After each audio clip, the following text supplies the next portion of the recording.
সেখানে অনুব্রত মণ্ডলও থাকবে। গতকাল কোর কমিটির মিটিংও হয়েছে বীরভূমে, আপনারা দেখেছেন।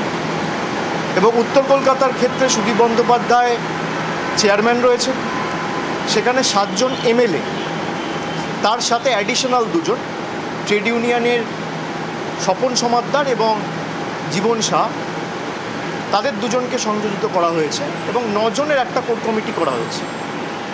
9 জনের কোর কমিটি করে সুদীপ বন্দ্যোপাধ্যায়কে চেয়ারম্যানের দায়িত্বে রাখা হয়েছে। তারা সবাই মিলে যৌথভাবে কথা বলে, প্রত্যেকটা এমএলএ রিপ্রেজেন্টেশন যদি থাকে তাহলে সবাই মিলে টিম ওয়ার্ক করে কাজ করুন। এতে কার ক্ষমতা খর্ব হলো, কাকে বেশি পুরস্কৃত করা হলো, এটাকে এভাবে দেখা ঠিক নয়। বীরভূমের ক্ষেত্রে দেখা গেল কোর কমিটি ইতিমধ্যে বৈঠক করেছে, কিন্তু উত্তর কলকাতায় এখন একটা হবে 2 দিন আগে 48 ঘন্টা হয়নি। আসলে আপনাদের এক্সপেকটেশনটা তৃণমূলের কাছ থেকে এত হাই হয়ে গেছে যে একটা কমিটি রিলিজ করার পর আপনারা চান 24 ঘন্টার মধ্যে একটা বৈঠক হবে। এবার কেউ কোন প্রান্তে রয়েছে, কেউ রয়েছে কলকাতায়, কেউ রয়েছে কোনো জেলায়, কেউ গেছে কোনো তীর্থস্থান ভ্রমণে, সবাইকে তো 1000 তলায় আসতে 2 দিন টাইম লাগে। তো নিশ্চিতভাবে বীরভূমে যেমন গতকাল হয়েছে, অপেক্ষা করুন, নিশ্চিতভাবে उत्तर कोलकाताতেও হবে। सर, ऑपरेशन सिंदूर के दौरान हमने देखा है कि तृणमूल कांग्रेस केंद्रीय सरकार के साथ थी, लेकिन अब जो है क्या वजह रही कि आपने ऑप्ट आउट किया है डेलीगेशन से जो मल्टी नेशन विजिट करेंगे? देखिए, ये इन्फॉर्मेशन आपके पास कहाँ से आ रहा है मुझे पता नहीं है, लेकिन कल शाम से बहुत सारे पत्रकारों का सवाल मुझे मिला है, कुछ लोगों से मेरा बात भी हुआ है। मैं आपको ये साफ साफ कह देता हूँ, and we have stated this multiple times. I am reiterating it again, that whatever decision the union government takes which aims at combating and curbing terrorism, number 2, safeguarding the sovereignty of the nation, and number 3, to protect the national interest of the country, we as a party, Trinamool Congress, will stand with the center shoulder to shoulder. लेकिन एक चीज़ आपको ध्यान रखना पड़ेगा कि अगर कोई delegation जा रहा है, हमें कोई दिक्कत नहीं है, डेलीगेशन जाना चाहिए, जाए। और जिस तरीके से टेररिज्म को बढ़ावा देके इंडिया का पीस को डिसरप्ट करने का प्रयास पाकिस्तान की तरफ से हो रहा है, उसका हम कड़ी निंदा करते हैं। उसको ग्लोबल स्टेज में रखना भी चाहिए, लेकिन मेरा पार्टी से कौन जाएगा, ये डिसीजन पार्टी का है।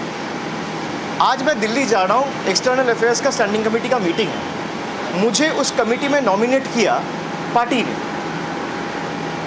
सेंटर और the union government can not decide unilaterally who will represent from which party. The BJP is at the helm, they are responsible for running the country, they are running the union government, they can decide on their part कि BJP से कौन जाएगा। अब मान लीजिए कांग्रेस से कौन जाएगा, तृणमूल से कौन जाएगा, डीएमके से कौन जाएगा, आम आदमी पार्टी से कौन जाएगा, समाजवादी पार्टी से कौन जाएगा, ये बीजेपी तय नहीं कर सकती। This has to be decided by the respective party leadership. आप एक मेंबर को मांग रहे हैं डेलीगेशन के लिए, हम 5 दे देंगे, but the centre also needs to show it's good intent and call for a wider deliberation with all parties in the opposition कि हम एक डेलीगेशन भेजना चाहते हैं। वो 7 मेंबर डेलीगेशन हो सकता है, वो 8 मेंबर डेलीगेशन हो सकता है, वो 10 मेंबर डेलीगेशन हो सकता है, और आप अपना पार्टी से 4 आदमी को नॉमिनेट कर दीजिए कि 2 आदमी को नॉमिनेट कर दीजिए, हम कर देंगे। लेकिन तृणमूल से कौन जाएगा, ये बीजेपी का लोग कैसे तय करेगा? तृणमूल से कौन जाएगा, ये यूनियन गवर्नमेंट कैसे तय करेगा? They are elected on Trinamool symbol. हम तो कह रहे हैं कि इसका ग्लोबल स्टेज पे होना ही चाहिए। I have also tweeted about this, that the world needs to come together and fight collectively against terrorism and join hands against Pakistan. I have tweeted this, it's in public domain. But Trinamool से कौन जाएगा, the centre of the union government can not decide unilaterally. This is all I am saying. Let the centre call for a wider deliberation, talk with the opposition parties and take the names from the opposition parties. भाई, तृणमूल से अगर party leadership को लगा कि मुझे यहाँ से 3 लोगों को भेजना चाहिए जो इस मुद्दे पे अच्छा बोल सकता है, अच्छा कह सकता है, जो पार्टी का स्टैंड, देश का स्टैंड को ठीक तरीके से ग्लोबल स्टेज पे प्रेजेंट कर सकता है, इस्टेब्लिश कर सकता है, उसी को पार्टी भेजेगा। मैं किसी को डिसरिस्पेक्ट नहीं कर रहा हूँ, लेकिन पार्टी के साथ मिलके बात करके आपको डेलीगेशन तय करना चाहिए। मान लीजिए कोई भी डेलीगेशन अब बाहर जाता है, पार्लियामेंट्री कमेटी से अगर कोई पार्लियामेंट से कोई लोकसभा राज्यसभा का कोई डेलीगेशन बाहर जाता है, स्पीकर जनरली बात करता है लीडर ऑफ द पार्टी के साथ, फिर लीडर ऑफ द पार्टी से बोलता है अच्छा 10 मेंबर का डेलीगेशन आप एक नाम दो, राज्यसभा में वाइस चेयरमैन बोलता है या चेयरमैन बोलता है, तो आप बात करेंगे तभी नाम जाएगा ना। बीजेपी के लोग कैसे तय करेंगे कि तृणमूल से कौन जाएगा? हम लोगों का वोट से प्यार से चुन के आए, we are answerable to the people of the country, not to a political party. तो इसको आप लोग इस तरीके से प्रेजेंट ना करें कि तृणमूल ने बॉयकॉट किया ऑपरेशन सिंदूर। हम कहीं बॉयकॉट नहीं कर रहे हैं। I am putting this on record. Trinamool is the only party जिसने इसको पॉलिटिसाइज नहीं किया। The ruling dispensation including a few party in the opposition also has tried to politicise it. I condemn it. भाई जहाँ देश की बात हो वहाँ पॉलिटिक्स की जगह ही नहीं है, ये साफ साफ हम कह रहे हैं। And our chairperson has stated this time and again. কৌশিকদা, চাকরিহারা শিক্ষকরা যাতে চাকরি ফিরে পান, রাজ্য সরকার সুপ্রিম কোর্টে রিভিউ পিটিশন দিয়েছে। তা সত্ত্বেও দেখা যাচ্ছে বিকাশ ভবনের বাইরে রোজ আন্দোলন, অন্যান্য সরকারি কর্মচারীদের আটকে দেওয়া। আমি একটা কথা বলি, গণতান্ত্রিক দেশে গণতান্ত্রিকভাবে আন্দোলন করা, প্রতিবাদ করা বা কোনো রকমভাবে প্রতিবাদ প্রদর্শন করার অধিকার সবার আছে। আর বাংলা বলে নয়, ভারতের যত রাজ্য আছে, ভারতের প্রত্যেকটা জায়গায় এই অধিকার রয়েছে।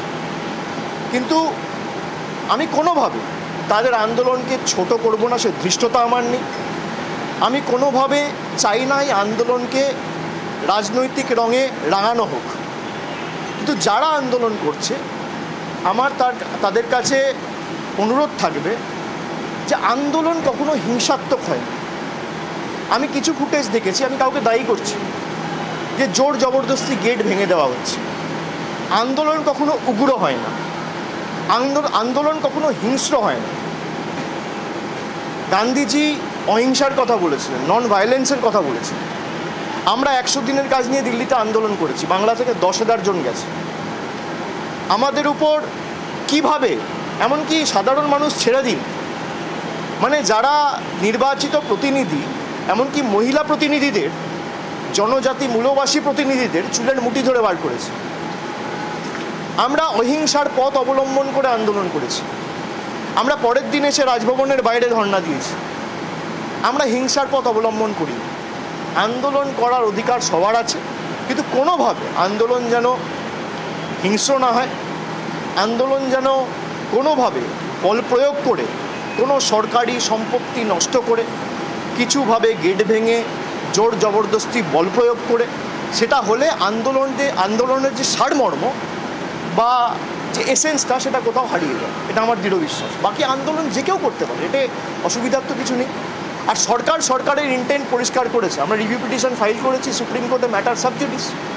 বিচার ব্যবস্থার উপর ভরসা রাখুন, আজ নয় কাল আমার দৃঢ় বিশ্বাস বিচার হবে। ঠিক আছে, থ্যাংক ইউ।